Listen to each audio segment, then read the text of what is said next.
For 10 years, Veridian Global Analytics had been my sanctuary. I wasn't a banker, but an architect, one of the few who truly understood the complex algorithms that formed the bedrock of its success. I was Leo Maxwell, a quantitative analyst, quant, and my masterpiece was a predictive risk management system codenamed Oracle. In the chaotic arena of high-frequency trading, Oracle was the ultimate defense. It didn't just react to market volatility.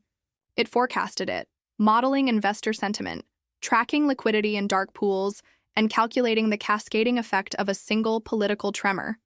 It was my life's work, a sublime fusion of code and chaos theory that protected the firm's $10 billion portfolio. My direct superior, Julian Croft, was the managing director of the Quantitative Strategies Group. He was the archetype of a modern finance king, impeccably tailored suits, a voice as smooth as aged whiskey, and an aura of effortless command. He didn't understand the math behind Oracle, not in any meaningful way. To him, my code was a magic box that generated profit, but he was a master promoter. He sold my genius to the board, and in exchange, I was handsomely rewarded, respected, and largely left to my own devices. We had a perfect partnership, or so I thought. He was the showman. I was the engineer. The harmony began to curdle in subtle ways. It started with strategy meetings I wasn't invited to. Julian, normally lavish with his praise in our one-on-ones, grew distant. He began requesting highly specific performance data from Oracle, unusual, granular metrics about its accuracy under extreme market stress. I provided them, proud of my system's resilience. I assumed he was building a case for a new fund. In a way, he was. The trigger for my professional execution was a project Julian called Hydra. I first heard the name from Nina Sharma, a sharp, junior analyst on my team whom I'd been mentoring. She mentioned it casually. Julian is really selling Project Hydra hard to the partners, she'd said over lunch. Sounds like a next-generation Oracle. A cold knot tightened in my gut. I had been developing Oracle 2.0, a major leap forward, but I hadn't revealed it to anyone, not even Julian. I confronted him later that day. Julian, I'm hearing whispers about Project Hydra, I said, aiming for a casual tone. Sounds promising? I'd be happy to contribute if it's in the quant space. He gave me a dismissive glance, his eyes fixed on his trading terminal. Don't worry your head about it, Leo. It's top-level strategic stuff.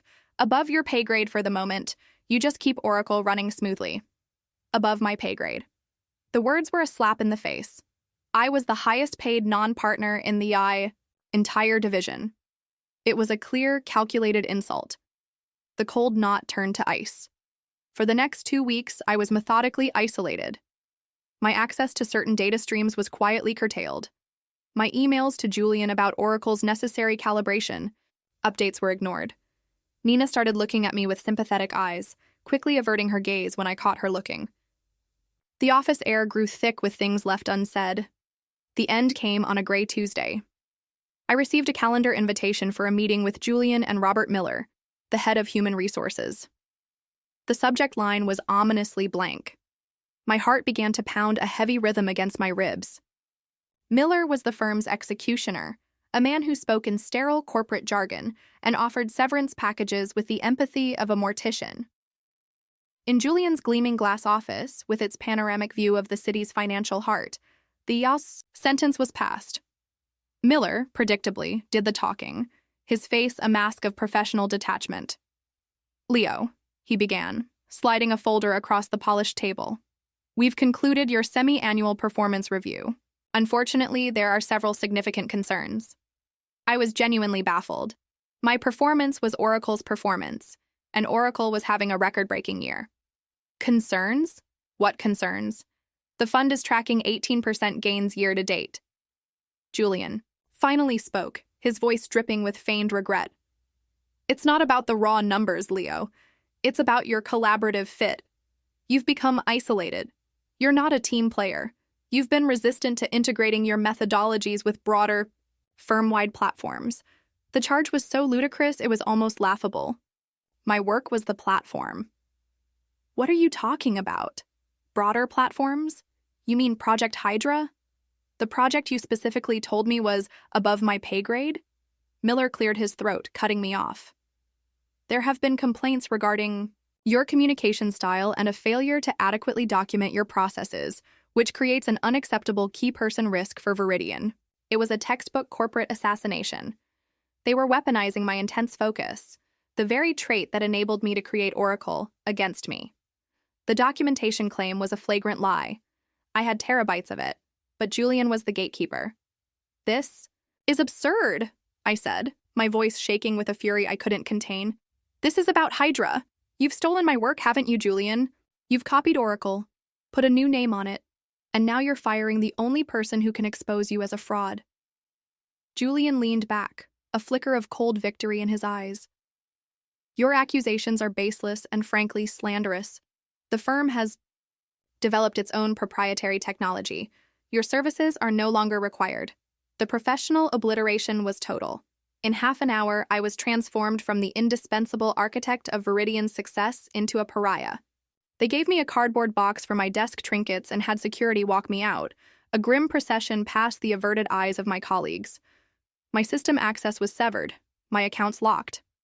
I was professionally nullified. The personal toll was even worse. Oracle wasn't just code. It was a reflection of my mind. The idea of Julian, a man who couldn't debug a simple script, presenting my creation as his own felt like a deep, personal violation. The termination agreement they offered was a final insult, a paltry severance in exchange for my signature on a draconian NDA, forbidding me from ever discussing Oracle, Hydra, or the details of my departure. It also reinforced a 2-year non-compete clause, effectively exiling me from my own industry. I tried the official channels. I called a high-powered lawyer who listened patiently before delivering the cold, hard truth. Leo, it's your word against a multi-billion-dollar firm. They will drown you in discovery and legal fees. Their story is you were a difficult genius they had to let go. Your story is they stole your intellectual property. Who do you think a judge is going to believe? I sent a meticulously crafted email to 2 board members with whom I had a good rapport, explaining the situation. I never received a reply. A sympathetic contact in IT later told me my name had been flagged. My emails were being funneled directly to Veridian's legal counsel. They had built an impenetrable wall around my life's work and left me on the outside, shouting into a hurricane.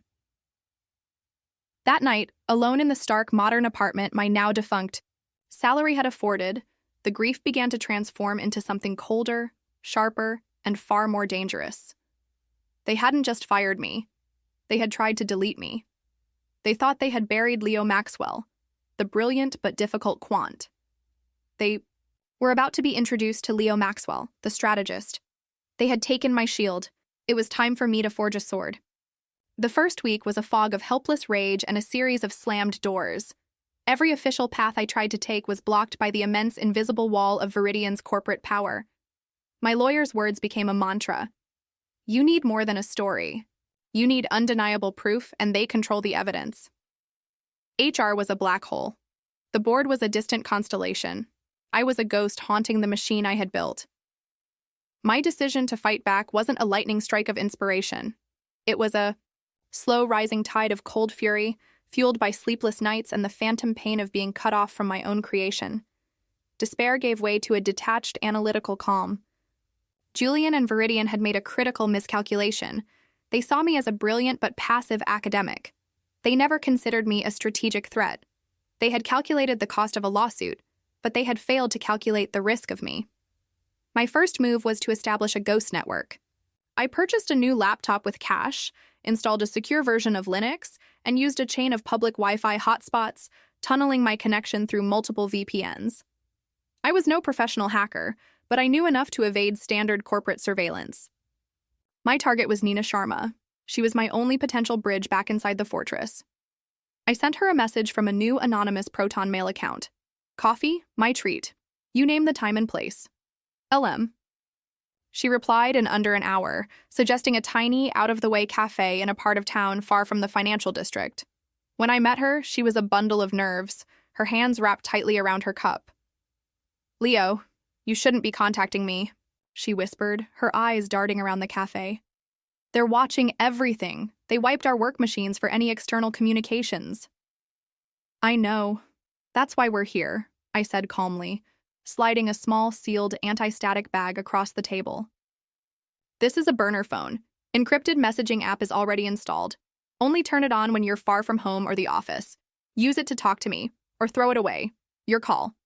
She glanced from the phone to my face, her expression a war between fear and a sense of injustice.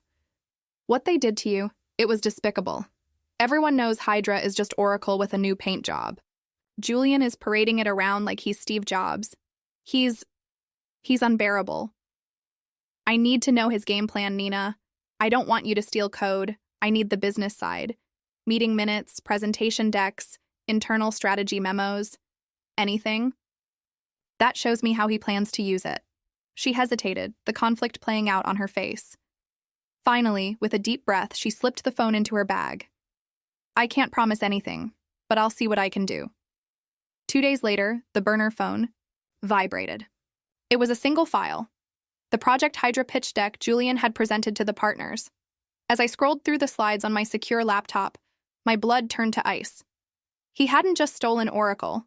He had lied about its capabilities, promising the board a system with fully autonomous profit generation protocols that would make human oversight obsolete. It was a dangerous fantasy. Oracle was a shield, not a guided missile. It was designed to prevent losses, not to gamble recklessly. Using it the way Julian proposed was like trying to win the Monaco Grand Prix, using only the emergency brake. Over the next few weeks, Nina became my lifeline. She was cautious and clever, feeding me a steady drip of documents. From them, I pieced together the horrifying truth. Julian was launching a new colossal $500 million fund based entirely on Hydra. He had sold it to the board as Veridian's silver bullet, a technological leap that would crush the competition. But the real discovery, the one that changed everything, came from a deeper analysis of the firm's quarterly filings and some archived reports Nina managed to unearth. I spent days cross-referencing trade histories from Julian's previous fund, the Veridian Global Opportunity Fund, with market data from the past year and a half. A disturbing pattern emerged. A series of disastrous bets on South American sovereign bonds, cleverly masked by a web of complex derivatives and accounting tricks. My God. The scale of it was staggering. Julian hadn't just had a bad year. He had secretly lost over $90 million and had successfully hidden it from the firm's risk officers. Project Hydra was no longer about ambition. It was about desperation. The new $500 million fund was a desperate Hail Mary. He intended to use the massive injection of new capital and the perceived power of my algorithm to make wildly speculative trades, hoping to earn back the $90 million he'd lost before the black hole in his old fund was discovered. He was using my masterpiece, my shield, as a smokescreen for the biggest, most reckless gamble of his life. Now I understood his motivation. It was survival. And I understood his vulnerability. He had to make Hydra a massive success, and he had to do it quickly. He was a cornered animal, and cornered animals are predictable. With the full scope of his fraud laid bare, my personal quest for vengeance now aligned with a twisted form of corporate justice. I wasn't just saving my reputation, I was exposing a fraud that threatened the entire firm. I knew a direct leak would be useless, easily dismissed as the bitter rantings of a fired employee. I needed a weapon that was irrefutable, something Veridian's army of lawyers couldn't spin. I needed to hit him in the numbers. I tore my apartment apart, searching for my original hiring packet from a decade ago. It was in a dusty box of old files. I frantically thumbed through the pages of the employment agreement, a document negotiated by a junior lawyer I'd hired on a recommendation. And then I found it, tucked away in the dense boilerplate, a clause that was not part of Veridian's standard contract, an addendum my hungry young lawyer had insisted upon. My breath hitched. The language was archaic, but its meaning was crystal clear. It stated that any new and distinct intellectual property I developed after my employment, which could be demonstrably proven as a progeny or derivative work of IP I had created during my employment, must be offered to the firm for right of first refusal. More importantly, it stipulated that if the firm was still actively using the parent IP, I was entitled to be brought in as a paid consultant to ensure proper integration and prevent IP cannibalization. Veridian's lawyers, in their hubris, had likely seen it as meaningless filler. Who gets fired after inventing something revolutionary and then immediately invents its sequel? I did. I looked from the contract to my whiteboard, already covered in the foundational equations for what I had privately been calling Oracle 2.0. The plan began to solidify, no longer a vague desire for revenge, but a precise, multi-phase military operation. Julian Croft had stolen my shield. I was about to forge a sword. And then, at the moment of his greatest vulnerability, I would use Clause 47B to hand him an invoice for my genius, an invoice that would be paid with his career. The trap was no longer a concept. I was holding the schematics. The discovery of Clause 47B was a game changer. I was no longer a victim seeking payback. I was a strategist designing a battleground. My revenge wouldn't be a crude act of sabotage. Deleting files or crashing a server was for disgruntled amateurs.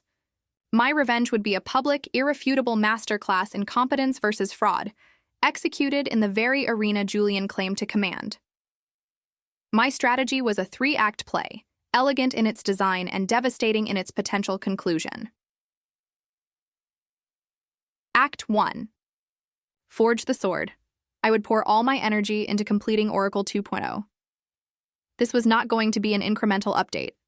It would be a paradigm shift. Where Oracle 1.0, now defiled as Hydra, was defensive, Oracle 2.0 would be predictive. It wouldn't just flag risk. It would model the second and third order consequences of that risk across interconnected global markets. It would be my magnum opus. Act 2, set the stage. I couldn't simply announce that Oracle 2.0 was superior. I had to prove it in real time. I would leverage my intimate knowledge of the original Oracle source code, its strengths, its weaknesses, its hidden biases, to identify a specific market event where Hydra was guaranteed to fail. Not catastrophically, but demonstrably. Julian, in his technical illiteracy, would be running the system raw, without the constant, nuanced calibration it demanded. He was flying a stolen F-22 Raptor, but couldn't read the altimeter. I would engineer a scenario where he'd be forced into a tailspin while I executed a flawless flyby. Act 3, spring the trap. At the very moment Hydra began to falter, as Julian was panicking and the firm's partners were demanding answers, my lawyer would serve Veridian with a formal notice invoking Clause 47B. The notice would be accompanied by a comprehensive white paper on Oracle 2.0, complete with a postmortem. Analysis of why Hydra was failing and a simulation showing how my new system would have navigated the event perfectly, turning a loss into a substantial gain. I would trap them in a logic bomb. Either confess that their star director was a fraud running stolen, inferior technology, or hire me back at an exorbitant price to rescue them from his folly. Executing this plan required monastic devotion. My apartment transformed into a war room. I liquidated a portion of my savings to construct a small but potent server rack in my spare bedroom, its constant hum the new soundtrack of my life. I coded for 18 hours a day, sustained by black coffee and a white-hot sense of purpose. I was reverse engineering my own soul's work and then transcending it. It was an obsessive, exhilarating state of flow. An obstacle appeared in the form of a certified letter from Veridian's legal department. It was a classic cease and desist, filled with intimidating jargon, accusing me of violating my NDA and developing competing IP. Julian had obviously grown nervous in my silence, assuming I must be plotting something crude. The letter was a warning shot meant to scare me off. It had the opposite effect. It was proof that my strategy was working. They feared me. I also launched a small secondary attack. I needed to sow seeds of doubt about Julian before the main event. Using my secure network, I wrote a detailed but anonymous analysis of the Veridian Global Opportunity Fund's public filings. I highlighted the statistical impossibilities in its reported returns versus its stated investment strategy. I didn't scream fraud. I simply posed innocent questions. How did this fund achieve such remarkably low volatility while investing in one of the world's most turbulent asset classes? The reported alpha is a statistical outlier. I sent it to a well-respected independent financial blogger known for his forensic takedowns of hedge funds. A week later, a post appeared under the headline, "The Unbelievably Placid Waters of the Veridian Global Fund." It created a minor stir in elite financial circles. It was just a small stone, But I knew the partners at Veridian read that blog. The first hairline crack in Julian Croft's facade had appeared. Nina, meanwhile, proved to be an invaluable intelligence asset. She confirmed my suspicions. Julian was running Hydra without any of the sophisticated calibration subroutines I had painstakingly developed. He was focused only on the trade execution modules, effectively hot-wiring the engine and throwing out the guidance system. She also fed me the single most critical piece of data, the launch date for the new $500 million fund, now officially named Hydra Prime. It was set to go live in 8 weeks. I had my countdown. My hunt for the perfect market storm was obsessive. I needed a convergence of factors that Oracle 1.0 was uniquely unprepared to handle without my custom adjustments: high volatility, contradictory economic signals, and a surge in algorithmic trading based on news sentiment. I found it. In 6 weeks, the U.S. Federal Reserve was set to announce its interest rate decision on the same day that a coalition of European semiconductor manufacturers was scheduled to release their quarterly earnings. The European earnings were projected to be poor, a bearish signal. The Fed, however, was widely expected to signal a pause in rate hikes, a bullish signal. Most trading algorithms would be whipsawed by the conflicting data. Oracle 1.0 in its raw state had a subtle flaw I knew intimately. It would overweight the structured data, the earnings reports, and underweight the nuanced, forward-looking language of a central bank announcement. Without my calibration, it would interpret the situation as overwhelmingly negative and initiate a massive, unnecessary short position on the NASDAQ, just moments before the market was set to rally on the Fed's dovish language. It would be a significant, embarrassing, and easily provable mistake. By the end of the 7th week, Oracle 2.0 was complete. It was magnificent, a machine of pure logic and foresight. My back-tested simulations were perfect. On my monitors, I watched my new system flawlessly interpret the complex data of the coming event, modeling a strategy that would hedge the European risk while capitalizing on the Fed's announcement for a handsome profit. The trap was set. Every piece was on the board. I had my sword, I had chosen the field of battle, and I held the legal document that would compel my enemy to face me. I emailed my lawyer the finalized white paper, the damning simulation results, and the formal Clause 47B notice. His instructions were precise. Serve the papers to every member of the Veridian board and their general counsel the instant the NASDAQ composite index crossed a specific threshold on the day of the announcement. I leaned back in my chair, the hum of the servers a comforting roar. The grief and fear had been burned away, leaving behind the chilling calm of a hunter waiting for his prey to step into the clearing. Julian Croft believed he had won. He was about to learn that in the world of complex systems, the man who writes the code is king. And the king was about to declare judgment. The day of the Fed announcement, the air in my apartment was thick with anticipation. Darkened, save for the glow of 6 monitors, my home was the command center for my personal D-Day. I had a live feed of the NASDAQ, a real-time sentiment tracker, powered by Oracle 2.0, and a secure chat window open with my lawyer. I felt a strange, serene detachment, like a physicist observing a meticulously planned experiment. The European semiconductor earnings had been released an hour before the U.S. markets opened. As projected, they were grim. Pre-market futures immediately slumped. On one screen, I ran a simulation of what I called Hydra, my model of how the uncalibrated Oracle 1.0 would react. It was already starting to build a massive short position, interpreting the European news as the day's defining narrative. Julian was walking straight into the snare. Then a complication. A rumor materialized about a major acquisition in the biotech sector. It was a wild card, a random variable that sent a wave of bullish sentiment through a specific segment of the NASDAQ. For a heart-stopping 10 minutes, my models flickered.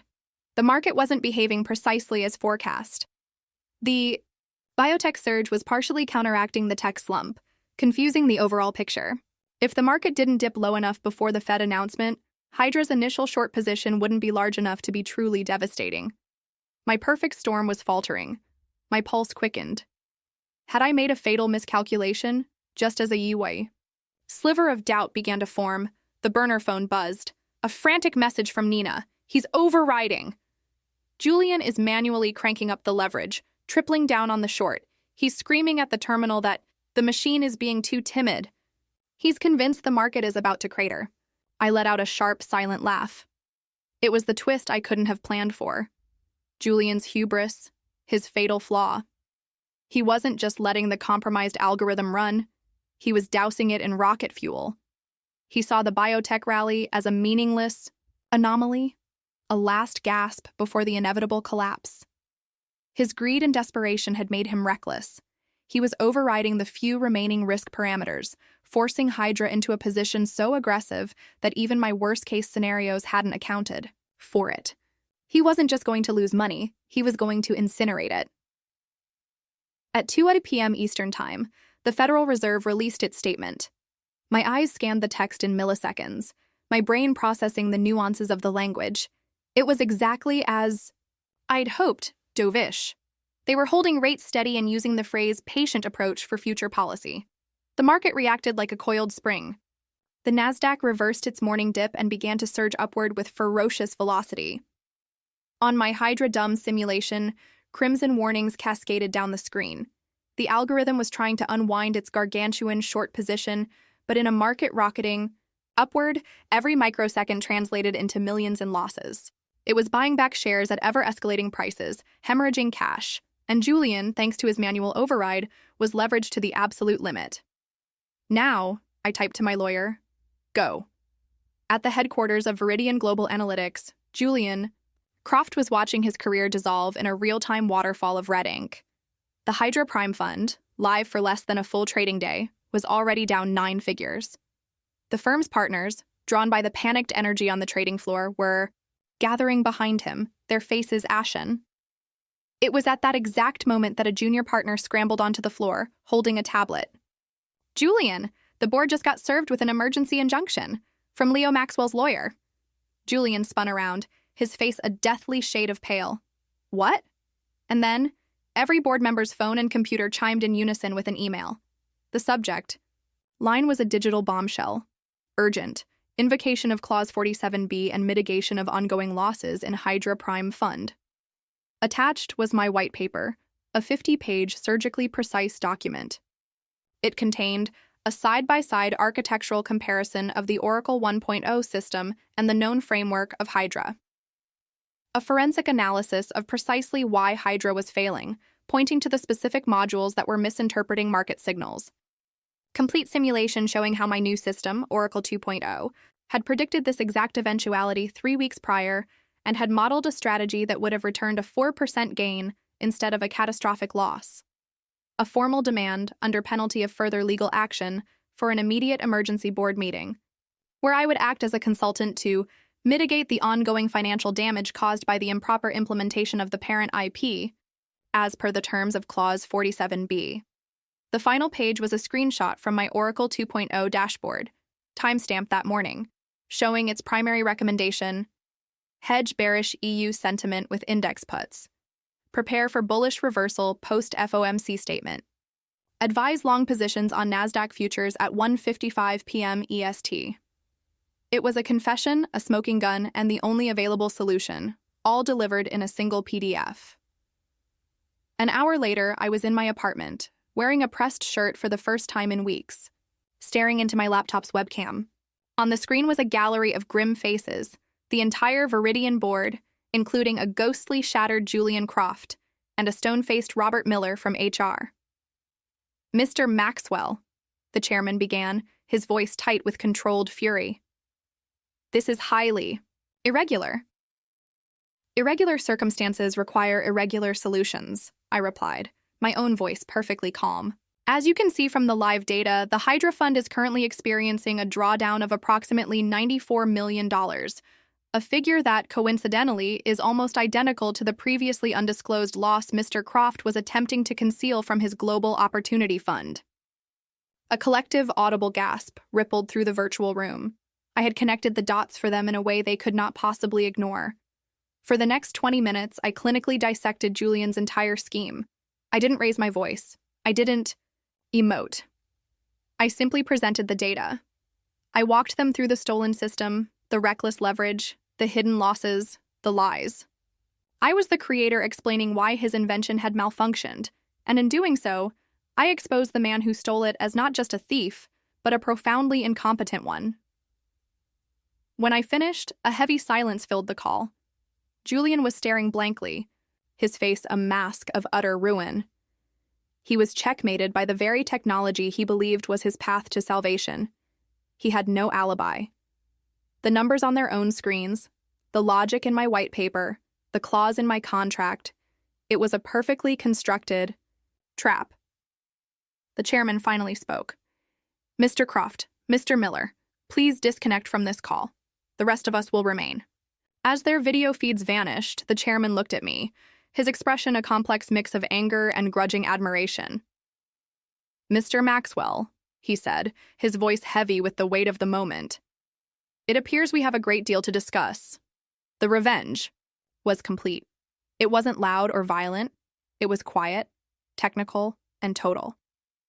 I hadn't just gotten him fired. I had forced him to publicly demonstrate his own incompetence, using my intellect to make him destroy his own career with the very tool he had stolen to build it. It was poetic justice, written in code. The fallout was immediate and decisive. My video conference with the remaining board members was less of a negotiation and more of a formal surrender on their part. They were hemorrhaging capital, facing a monumental internal fraud and staring down the barrel of a legal document, Clause 47B, that I had effectively weaponized. Julian Croft was terminated for cause before the end of the trading day. The board, terrified of SEC investigations and shareholder lawsuits, made the firing swift and merciless. His severance was voided, his stock options vaporized. They initiated clawback procedures to reclaim his bonuses from the previous 2 years. But his true punishment was the public humiliation.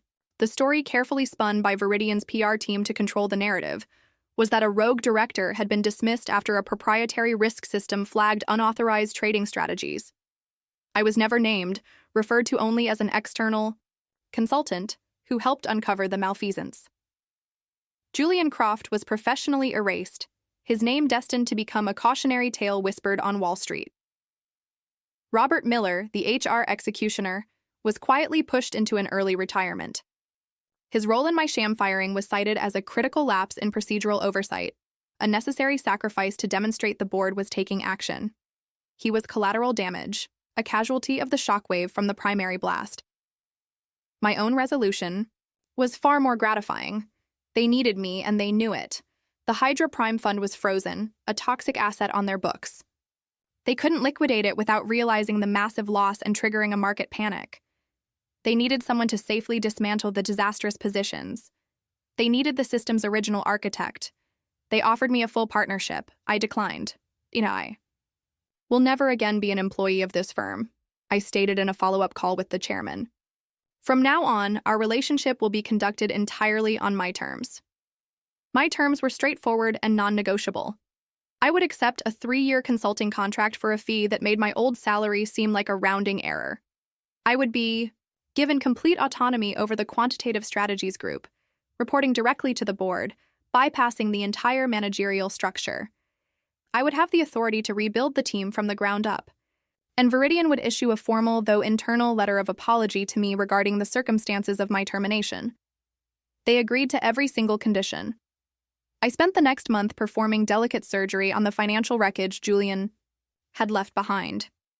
I brought in Oracle 2.0, not as a mysterious black box, but as a transparent and educational tool.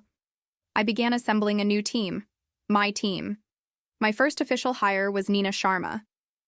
I promoted her to Director of Quantitative Analysis and gave her the spacious corner office next to mine, the one that had once belonged to Julian.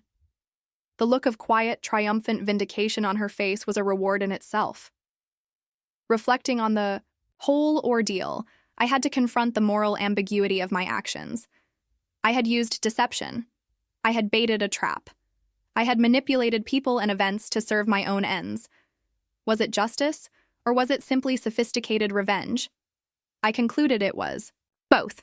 I had acted not just to reclaim my own work, but to stop a massive fraud that would have harmed countless clients and employees. My methods existed in an ethical gray zone, but my objective had been to restore order and truth. I hadn't become the monster I was hunting.